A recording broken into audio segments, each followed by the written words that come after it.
Don't bang them all. I like it.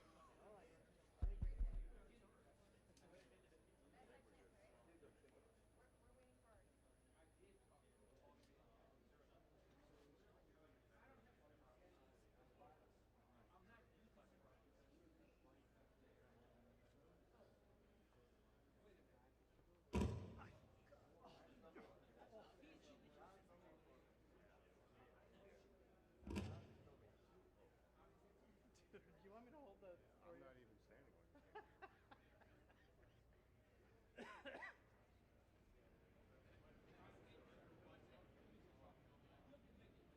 This is what happens when we allow media to be here overnight, or before I get here. We were waiting for you.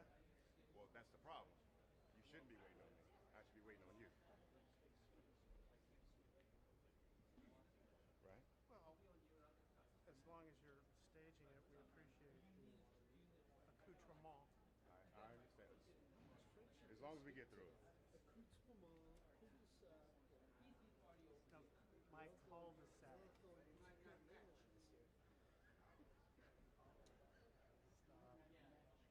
We're all getting a little punchy here.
Two minutes. 2 minutes.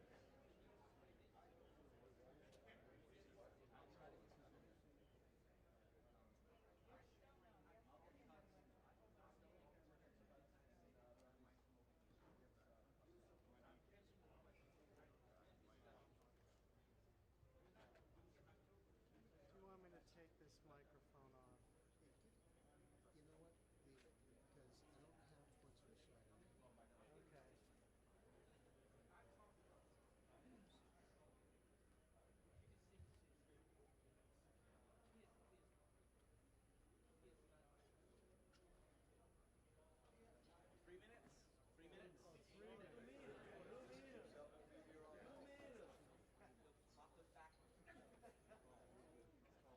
This is why I don't like announcing anything.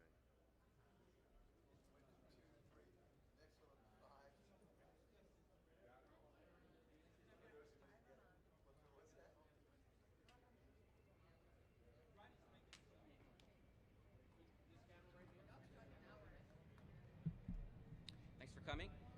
We'll be briefed this afternoon by board member Todd Inman, I-N-M-A-N, along with investigator in charge Bryce Banning, B-R-I-C-E, B-A-N-N-I-N-G. Thank you.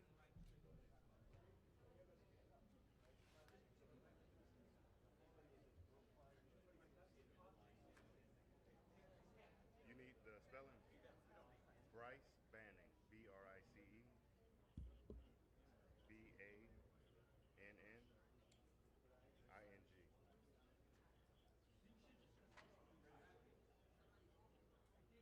Who's in the shop?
James, we good?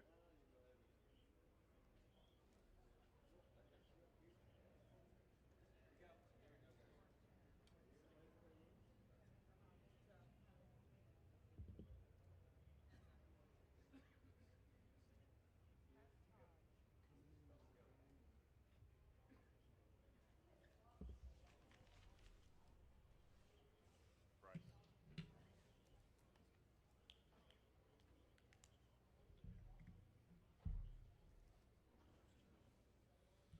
Hello, I'm Todd Inman. I'm the board member on scene, and we'll be briefing tonight where we're at in the investigation in regard to the CRJ accident with the Sikorsky helicopter. Let me just start with, as usual, our hearts go out to all the families of the victims. In fact, I just spent the last several hours with them before we came here, and I apologize that we had to move this back. But they are one of our primary concerns, along with making sure we get factual information out. They are having it's a hard time for them, obviously. And we want to do everything we can to make sure they get the most accurate information and factual. And has always been at the core of the NTSB mission, our job is to come out with the probable cause, but then more importantly, make recommendations so that this type of tragedy never occurs again. So today, I know yesterday you saw the chairman, myself, and all the board members here. I just want to let you know they are still actively involved with this. We're just trying to make sure we're dividing and conquering. The chairman and I have had multiple conversations today. She's helped out a lot in making sure we're getting the investigative needs we have. She's at the command post right now working with some of our people. I'd like to start by just thanking the first responders. When this first happened, a unified command was set up, and we had a lot of important people that came and worked with us. In Virginia, the Fairfax County Fire and Rescue, Fairfax County Fire and Rescue Department, Arlington County Fire and Rescue, Arlington County Emergency Management, Arlington Police, Alexandria City Fire, Alexandria Police, Virginia State Police, the NCR Incident Management Team, the Virginia Department of Emergency Management, the Virginia Department of Transportation, the Virginia Senator Warner's office, MWA's Fire and Rescue Team, MWA Police. A special shout out to every one of them. MWA has been amazing in helping and working with us, and we're truly appreciative. Along with DC Fire and Rescue, just extraordinary, taking the lead. Prince William Fire and Rescue. In Maryland, the Montgomery Fire and Rescue, Prince George's Fire and Rescue, Charles County Fire and Rescue, Baltimore Fire, Baltimore Police, Anne Arundel Fire Department, Maryland State Police, Maryland Natural Resource Police, MPD, DCFD, and from the federal side, the U.S. Coast Guard, U.S. Army, U.S. Air Force, FBI, Secret Service, Customs and Border Patrol, Park Police, DOD, Naval District Washington, American Medical Response, and yes, the U.S. Department of Labor. All of those have been amazing partners and are one of the reasons why that this investigation continues to progress the way we want it to.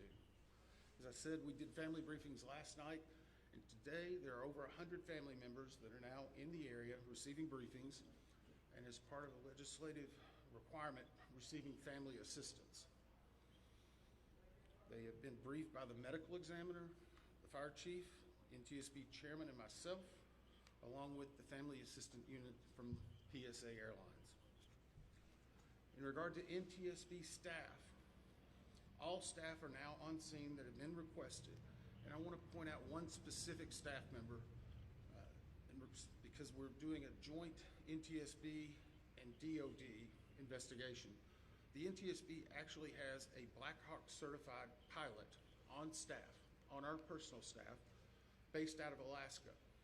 Once we realized the dynamics and the intricacies of the Black Hawk, we have brought that member in. They are on scene now, providing direct technical assistance to the NTSB.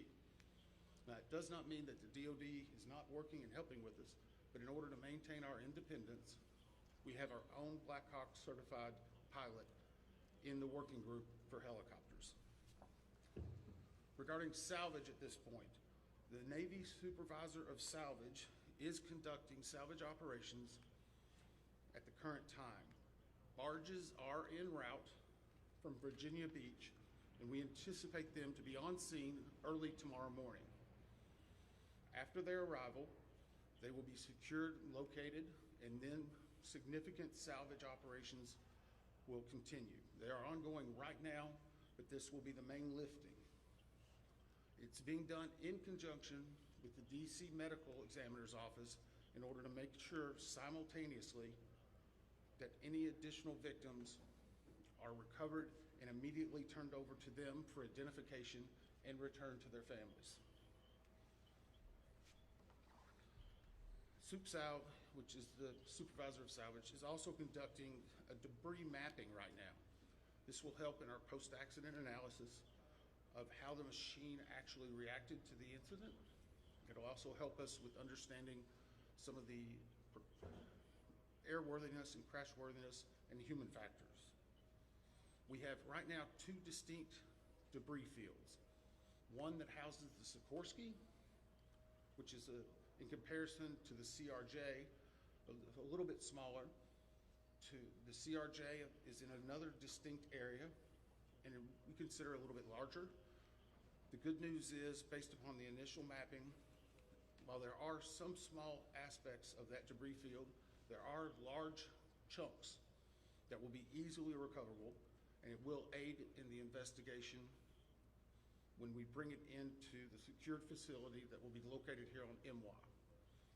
That will help us in the close proximity to be able to review and evaluate. Yesterday, we outlined for you a number of groups that have been stood up. A few of them in particular I want to call out, although every one of them have been working very hard. For your edification, the ATC group, Air Traffic Control, has been conducting interviews today. They're ongoing tonight. They will be ongoing for probably the next few days. We've had full cooperation in getting the witnesses that we need to gain those interviews.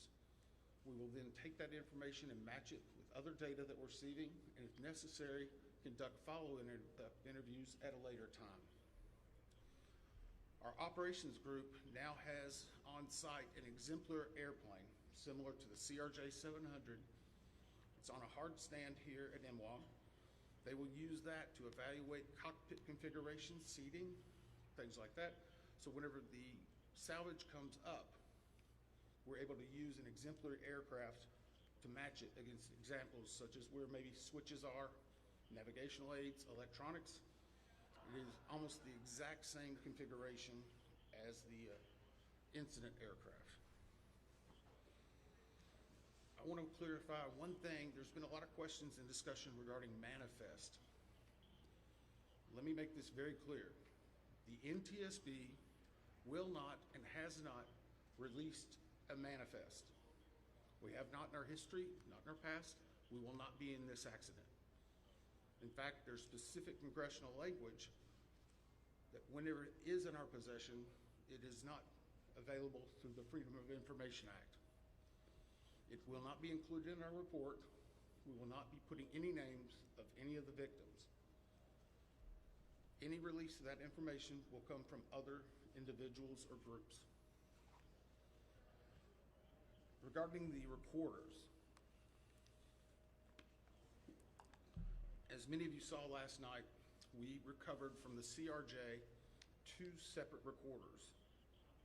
One was a FDFR, that is a flight data recorder. FD.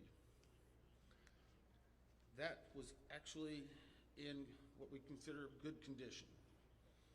As part of that process, it was soaked in alcohol overnight. It was then opened today, and we have a high level of confidence that we will be able to get a full download in the very near future. Now, once we do have that download, we will not be releasing immediately the information regarding it. We will have to go through, correct the data sets, make sure they're synchronized.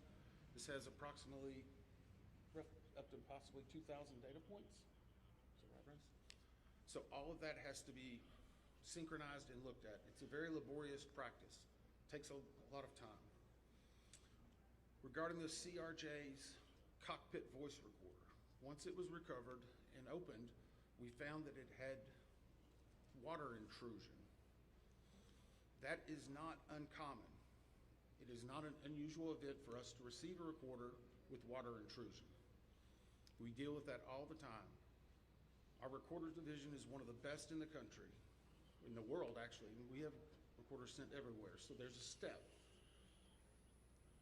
The CVR was soaked overnight in ionized water, at which point the team put the CVR into a vacuum oven in order to extract moisture. They are still checking electrical connections to determine if they're ready to try a download. It is one step of many steps that we will take in order to get that data, but we have a very high level of confidence that we will have it. We just have to work through a number of steps. Lastly, on recorders, the Sikorsky, where the CRJ has two separate recorders, the Sikorsky has a combined cockpit voice recorder and digital flight data recorder. It's in one box. I can report to you now, we have recovered the Sikorsky black box. It is safely at the NTSB headquarters. It will begin an evaluation, just as the other two recorders did last night, to determine when and how to take action. I can tell you from a visual inspection, we saw no exterior damage that would indicate that it was compromised at this time. So we have a high level of confidence that we will be able to have a full extraction from that as well. Those are some of the significant updates we have right now. Obviously, we'll be doing some more in the essence of time and making sure our team gets back. I think we're going to be able to take maybe 4 or 5 questions. I'll call on you and I'll repeat it. So we'll try to play that game a little bit, please. Right here. Thank you very much, Bill. Your name and outlet, please. Jonathan Kersley from Channel 9 Australia. Captain Salvage, one of the heroes of the incident on the Hudson, has said that he has said we absolutely should be reviewing airspace, not just here, but in other places, for a complex mix of traffic. Is he right?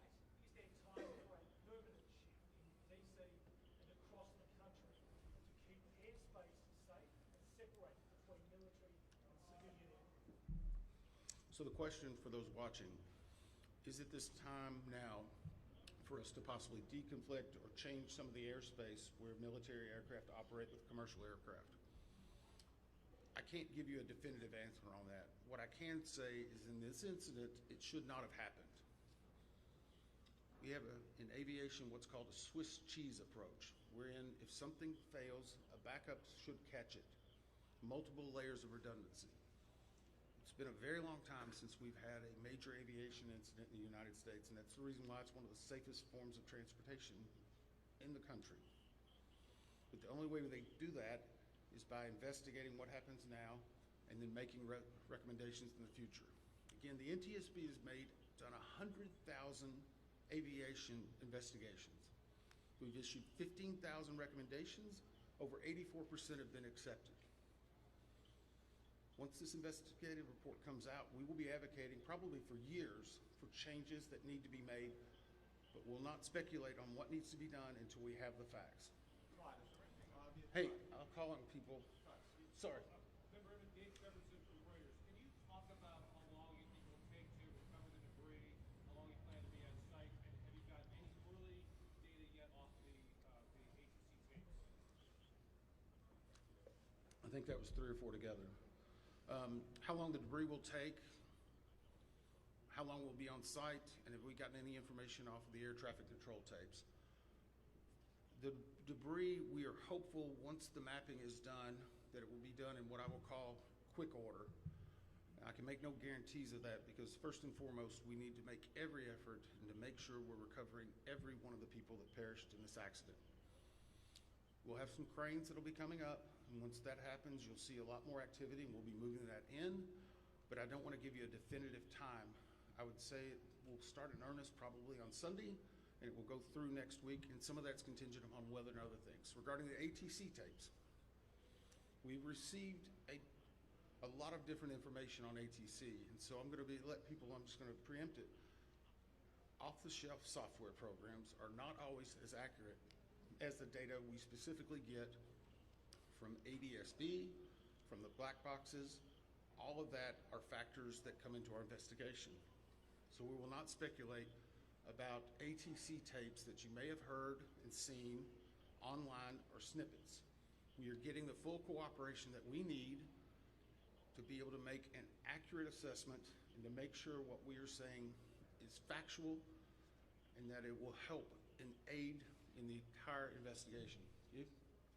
Steve Cooper from Channel 7 in Boston. Is there anything glaring in the videos that we've all seen that would tell you that the pilot in the Black Hawk helicopter made a mistake? The question is, based on the videos, have we drawn any conclusions? We have not. We know that there was a significant incident in which the two aircraft collided, a pretty significant fireball. If you will recall, even after the first day, we only had maybe 1 or 2 grainy images that were coming out. We're seeing more and more at this time. So we're still collecting data, but we are not going to opine until we see a lot of other things in there. A couple more? Yes, sir. On team with CNN, how critical is it to interview the controller and the tower pad? And how concerning is it to you, the reports that that controller is working 2 positions at the same time? So the question was, how critical are the air traffic control interviews and basically staffing?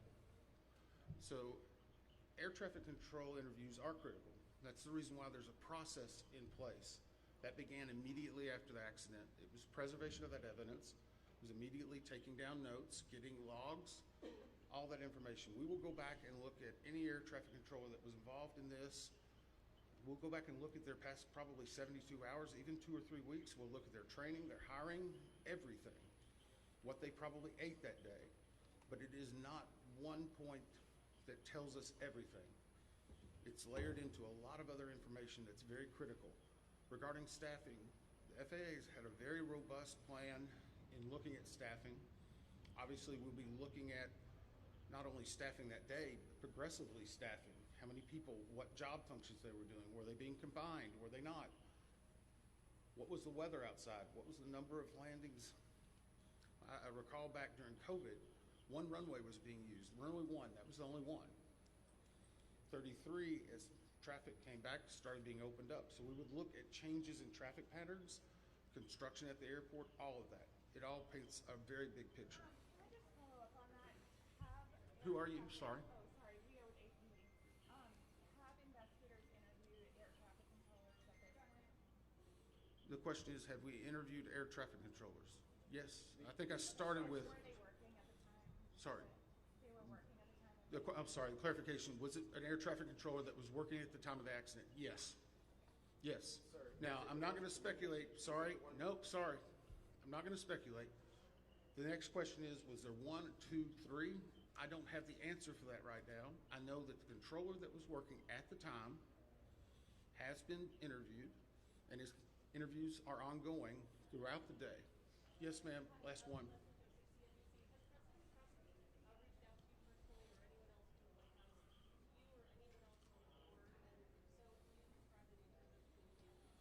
The question is anyone from the White House reached out to me or other board members? I won't speak for other board members. I know that the chair did a briefing yesterday. It was publicly discussed and gave some information. I have not received any contact. I'm going to go back to something we talked about earlier. The NTSB is an independent bipartisan board. 58 years as the gold standard. Our job is to find the facts.